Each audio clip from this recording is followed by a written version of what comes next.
Le cuivre a glissé à son plus bas niveau sur 5 mois au début de cette semaine. William Adams, directeur de recherche chez Fast Markets, affirme que la principale raison de cette baisse est la Chine et plus particulièrement l'incertitude par rapport à la Grèce et la correction des actions chinoises cette semaine. William, pourriez-vous développer ce point s'il vous plaît ? Oui, nous avons observé un rallye du cuivre pendant la période de janvier à mai. Les prix ont bondi de 21%, mais depuis la mi-mai, les prix se sont à nouveau retrouvés sous pression.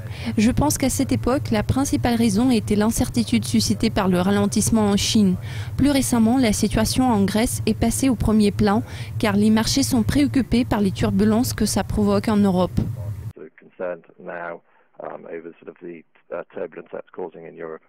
L'euro a glissé contre le dollar suite aux préoccupations par rapport à ce que la Grèce pourrait quitter l'UE. Ainsi, vu la force du dollar, la demande de l'Europe sera-t-elle affectée ? Le dollar devient plus fort, alors oui, ça va contribuer à l'augmentation des prix à long terme labellés en dollars. Pour ce qui est de l'euro, je ne crois pas que ce soit le problème clé pour les producteurs à l'heure actuelle. Je pense que tout dépend généralement de la demande sous-jacente. Le second point, c'est que lorsque le dollar se renforce, cela soulève les prix des métaux labellés dans d'autres devises, ce qui joue en faveur des producteurs.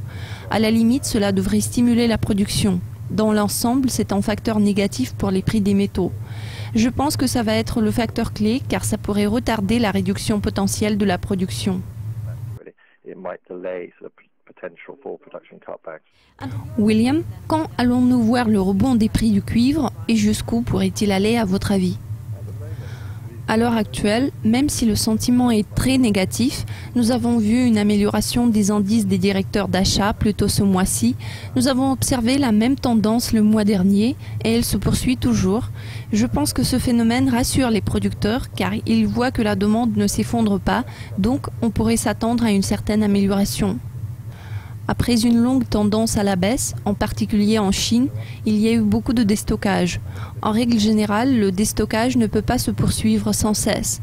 Puis après, si nous voyons une certaine stabilité en Chine en termes de stimulus, il pourra y avoir du restockage après, ce qui pourrait stimuler la progression des prix des métaux.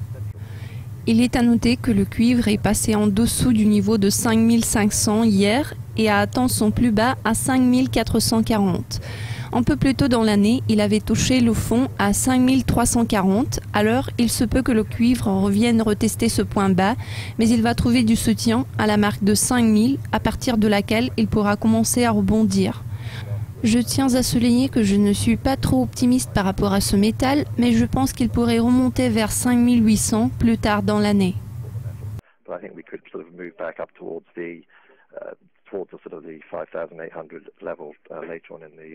Enfin, comment les autres matières premières dites dures se négocient-elles par rapport au cuivre en ce moment ?